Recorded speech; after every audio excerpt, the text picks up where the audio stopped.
Sir, Visakha steel plant ప్రమాద ఘటన జరిగిన నేపథ్యంలో పవన్ కళ్యాణ్, లోకేష్ ఇరువురు కూడా అక్కడ పరామర్శించడానికి వెళ్లారు. ఆ సందర్భంగా వారు చేసిన వ్యాఖ్యలను ఒకసారి చూద్దాం సార్.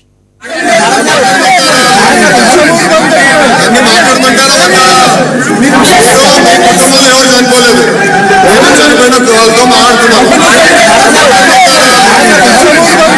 అన్ని మాట్లాడమంటారా? ఎవరు చనిపోలేదు, ఎవరు చనిపోయిన వాళ్ళతో మాట్లాడుతున్నాం.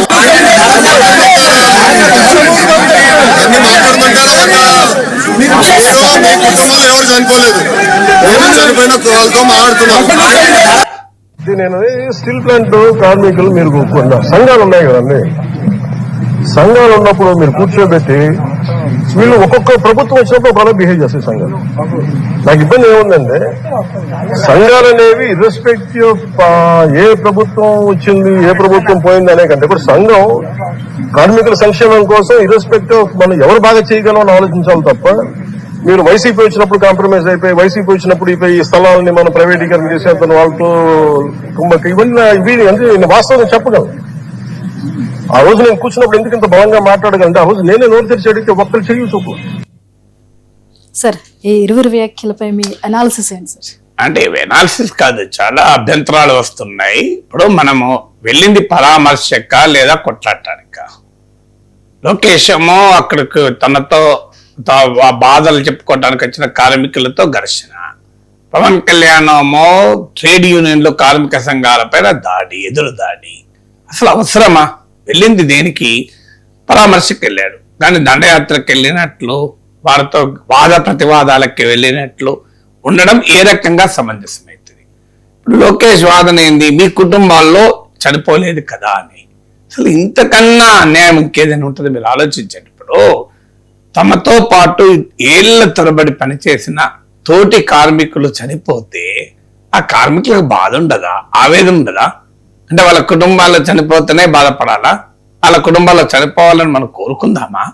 ఇప్పుడు ఎవరైనా ఉంటారు, మీకు ఒక కాలనీలో ఒక అపార్ట్మెంట్ లో ఫైర్ యాక్సిడెంట్ జరుగుతుంది, అధికారులు వస్తారు. అధికారులు వచ్చినప్పుడు ఆ కుటుంబాల్లో చనిపోయిన వాళ్ళు రారు కదా, వచ్చేది ఎవరు? చనిపోయిన వాళ్ళు వస్తారు, ఎక్కడన్నా మాట్లాడడానికి, మంత్రి గారితో మాట్లాడడానికి. వాళ్ళు ఆడ బోరున విలపిస్తూ ఉంటారు. ఎవరు వస్తారు? పక్క అపార్ట్మెంట్ వాళ్ళు వస్తారు, కింద అపార్ట్మెంట్ వాళ్ళు వస్తారు కదా. అని మీ ఇంట్లో ఎవరైనా చనిపోయినరా? మీ కుటుంబాలలో చనిపోలే కదా? చనిపోయిన వాళ్ళు ఎందుకు వస్తారండి మంత్రి గారితో మాట్లాడు? వాళ్ళు బాధలో ఉంటారు, వాళ్ళు భయంకరమైన దుఃఖంలో ఉంటారు. వాళ్ళు వచ్చి మంత్రి గారికి రిప్రజెంటేషన్ రాసుకొని వచ్చి విజ్ఞాపన పత్రంతో మాకు ఎక్స్ప్రెస్ ఇవ్వండి రాసుకొని వస్తారా అండి? ఎవరు వస్తారు? వాళ్ళతో పనిచేసిన వాళ్ళు, వాళ్ళ కుటుంబాలకు కావలసిన వాళ్ళు వస్తారు. అది వదిలేసి మీ కుటుంబాల్లో ఎవరు చావలేదు కదా, అసలు ఏంటది? ఒక మంత్రి, మా సీనియర్ మంత్రి మాట్లాడాల్సిన మాటలు మీరే చెప్పండి. ఎవరైనా ఇంతకన్నా అన్యాయం ఉంటుందా? ఇప్పుడు వారు సహనం కోల్పోవచ్చు, వచ్చిన వారు వాళ్ళు బాధలో ఉన్నారు. ఏళ్ల తరబడి విశాఖ స్టీల్ ప్లాంట్ పరిరక్షణకు పోరాడుతూ వచ్చారు వాళ్ళు. వీళ్ళే అంతకుముందు ఎన్నికలకు ముందు చంద్రబాబు నాయుడు, పవన్ కళ్యాణ్ వెళ్ళి కార్మికులకు అండగా ఉంటాం, మనం కార్మికుల పోరాడదాం అని నినాదాలు, కార్మికులారా కాపాడుకుందామా అంటే కాపాడుకుందాం నినాదాలు ఇప్పించారు. మీరు అప్పుడేమో ఇదే కార్మిక సంఘాలను మీరు అద్భుతంగా పొగిడారు, ఇదే కార్మికులు మెచ్చుకున్నారు. తర్వాత హైకోర్టుతో అధికారంలోకి రావడంతో చంద్రబాబు నాయుడు ఏమంటాడు? తమాషాగా ఉందా, పనిచేయరా, ఇంట్లో పండుకుంటే జీతాలు వస్తాయి అంటారు. లోకేష్ ఏమో మీ కుటుంబాల్లో చనిపోలేదు అంటారు. ట్రేడ్ యూనియన్లు వీరు అప్పుడు వైసీపీ అప్పుడు ఎట్లున్నారు, పవన్ కళ్యాణ్ అంటారు. అసలు మనం దేనికి వెళ్ళాం? సందర్భం ఏంటి? తమతో దశాబ్దాల పాటు పనిచేసిన వారు శరీరం కూడా గుర్తుపట్టలేని స్థాయిలో భయంకరమైన 1500 డిగ్రీల సెంటిగ్రేడ్ ద్రవ రూపంలో ఉన్న ఉక్కు పడితే తమ ఫ్రెండ్స్, తమ కొలీగ్స్ చనిపోతే భయంకరమైన బాధలో ఉన్న వారితో మాట్లాడే పద్ధత ఇది అని అడుగుతున్నాను. ఇది న్యాయమా? అంటే వాళ్ళ గురించి వాళ్ళు రారా? అన్యాయమా? కార్మికులు తమ సోదర కార్మికుల గురించి వస్తే నేరమా? వాళ్ళపై దాడి చేయాలా? వాళ్ళతో వాదించుకోవాలా? కాస్త ఓపిక ఉండకూడదా? ప్రజా జీవితంలో ఉన్నప్పుడు, రాజకీయ జీవితంలో ఉన్నప్పుడు కాస్త ఓపికగా సహనంగా ఉండాలి కదా. అంటే ఎలా పబ్లిక్ లో ఎలా మనం ప్రవర్తించాలి? కార్మికులు ఉంటారండి, బాధలో ఉంటారు, ఆవేదనలో ఉంటారు, అసహనంలో ఉంటారు. దానికి ఏంటి? కాస్త ఓపిక పట్టాలి. వాళ్ళ ఘర్షణ ఏమవుతుంది? మంత్రి గారికి సంపూర్ణమైన భద్రతతో ఉంటారు. ఎవరైనా ఏమైనా హాని చేయగలరా? అంత ఓపిక లేకుండా ఉంటే పరామర్శకు వెళ్ళడం ఎందుకు? అంత అసహనంతో కార్మికులతో మాట్లాడాల్సిన అవసరం ఏంటి? బాధలో ఉన్న కార్మికులు కదా పాపం, వాళ్ళ ఆవేదనలో ఉన్న కార్మికులు కదా, తమ కళ్ళ ముందు తమ పక్క డ్యూటీ చేసిన కార్మికులు చనిపోయారు కదా. 20 ఏళ్ళు అదొక వాళ్ళ స్టీల్ ప్లాంట్ కాలనీ ఉంటుంది. నేను ఇప్పటికో 10-12 సార్లు వెళ్ళాను. వాళ్ళు కలిసి ఒకటే దగ్గర జీవిస్తారు, ఒకే దగ్గర దశాబ్దాలుగా ఉంటారు. కుటుంబాలు సంబంధాలు ఉంటాయి, పిల్లలు కలిసి ఆడుకుంటారు, పిల్లలు కలిసి పెరుగుతారు, కలిసి వాళ్ళు పిక్నిక్లకు వెళ్తుంటారు, కలిసి అక్కడే కలిసి ఉంటారు. రోజు పొద్దున్న తమతో పాటు వాకింగ్ చేసిన వారు, ఒకరింటికి ఒకరు వెళ్ళిన వారు కదా చనిపోయింది పాపం. అంటే చనిపోయిన కుటుంబాల వాళ్ళే రావాలి, వేరే వాళ్ళు రాకూడదు, మాట్లాడకూడదు అంటే ఏదైనా న్యాయం ఉందా? మీరు ఆలోచించండి. ఇప్పుడు ఎక్కడన్నా ఒక సంఘటన జరుగుతుంది, వెళ్తే వాళ్ళ బంధువులు వస్తారు, ఫ్రెండ్స్ వస్తారు, పక్క వాళ్ళు వస్తారు. ఏది లేకపోయినా మానవత్వం ఉన్న తోటి మానవుడు స్పందిస్తాడు. ఆ మానవత్వంతో తోటి మానవుడు స్పందిస్తే నీలో మానవత్వం ఎందుకు? నీ కుటుంబంలో ఎవరైనా చనిపోయిందా అని అడిగితే ఎట్లా? కుటుంబంలో ఎవరైనా చనిపోతేనే స్పందించాలని చట్టం చేశారా మీరేమన్నా? రాజ్యాంగంలో ఉందా? మానవత్వానికి ప్రపంచంలో ఎక్కడో ఇరాన్లో అమెరికా విమాన దాడిలో 160 మంది బాలికలు చనిపోతే మనకు సంబంధమే లేని దేశం ఇక్కడ కన్నీళ్లు పెట్టుకున్నామే, ఇక్కడ బాధపడ్డామే. అమెరికా వాడు అలా అడిగితే వాళ్ళు మీ దేశమా, మీ మతమా, మీ ప్రాంతమా, మీ కుటుంబాలు ఎవరైనా ఆ దాడిలో చనిపోయారా అని అమెరికా అడిగితే అంగీకరిస్తామా? మన సంబంధం లేని దేశం కదా ఇరాన్. అక్కడ ఎవరో అమెరికా దాడిలో 162 మంది బాలికలు చనిపోతే ఆ ఫోటోలు మనం పేపర్లో చూస్తే అసలు దుఃఖం ఆగలేదు. ఆ చిన్నారులను, ఆ బిడ్డల్ని, ఇంత నేమ పాపం ఆ బిడ్డలు చనిపోయారని కళ్ళకి నీళ్ళు వచ్చాయి కదా మనందరికీ మన పత్రికలు చూస్తే. అలాంటి మన విశాఖ స్టీల్ ప్లాంట్ లో తమతో పాటు పనిచేసేవారు, తమ 30 ఏళ్ళుగా 20 ఏళ్ళుగా కొలీగ్స్, స్నేహితులు, బంధువుల కన్నా ఎక్కువ వాళ్ళు చనిపోతే వాళ్ళు బాధపడి రావద్దట. మీ కుటుంబంలో ఎవరన్నా చనిపోలేదు కదా? అసలు ఏది అది కూడా మీ కుటుంబంలో ఎవరు చనిపోలేదు కదా అంటే ఇలా అడగచ్చా? మీరు చెప్పండి. ఎక్కడైనా న్యాయమా? అది ధర్మమా? దీన్నంటే రాజకీయం అంటారే. ఇక పవన్ కళ్యాణ్ గారు అసలు కార్మిక సంఘాలు ఎప్పుడు ప్లేట్ ఫిరాయించలేదు. వాళ్ళు వైసీపీ ఉన్నా, టీడీపీ ఉన్నా, కాంగ్రెస్ ఉన్నా వాళ్ళు విశాఖ ఉక్కు పరిరక్షణకు పోరాడుతూనే ఉన్నారు. పవన్ కళ్యాణ్కు ఎన్నిసార్లు వెళ్ళారో తెలియదు కానీ నేను అంతకన్నా చాలాసార్లు వెళ్ళాను స్టీల్ ప్లాంట్. 10-12 సార్లు వెళ్ళాను. నేను ఫస్ట్ టైం స్టీల్ ప్లాంట్కి వెళ్ళింది స్టూడెంట్ గా ఉన్నప్పుడు. ఆడ ఉపన్యాసం ఇవ్వడానికి వెళ్ళాను. ఎప్పుడు 80 నేను ఆ స్టూడెంట్ కాదు, నేను ఎర్లీగా లెక్చర్ అయిన తర్వాత 93లో వెళ్ళాను.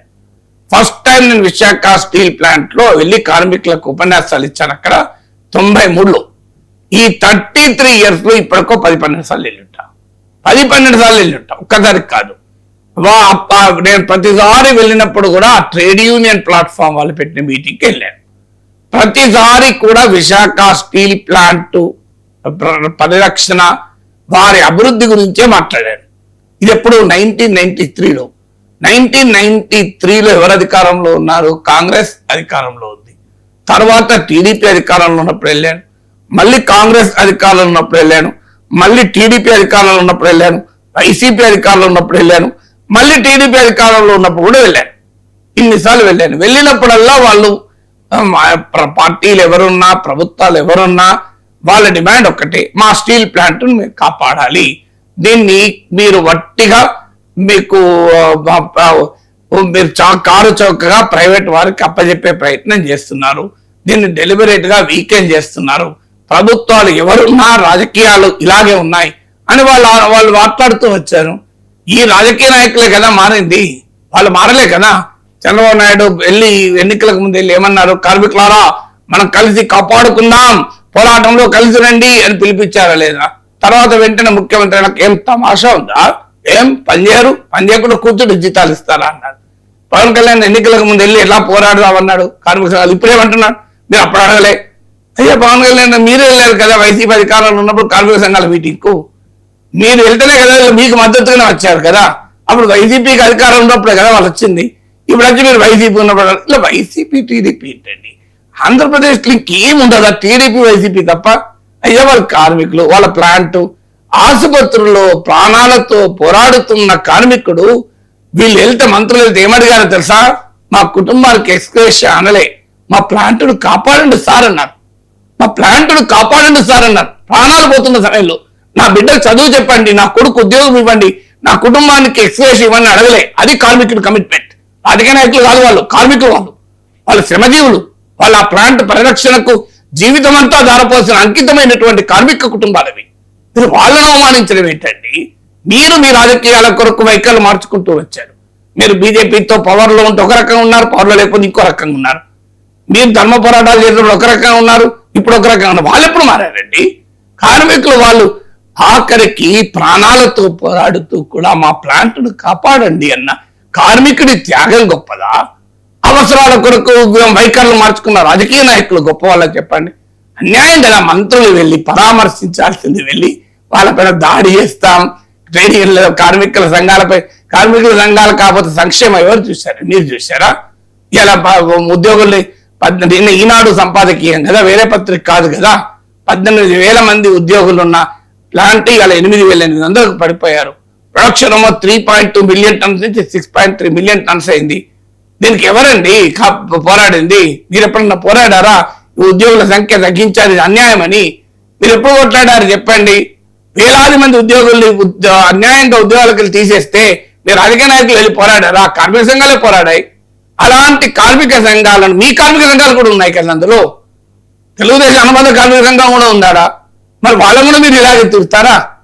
ఎక్కడ న్యాయం అండి? కార్మికులపై దాడి ఏంటి? కార్మిక సంఘాలపై దాడి ఏంటండి? మంత్రులు వెళ్ళింది దేనికి, చేసింది ఏంటి అనేది ప్రశ్న కదా.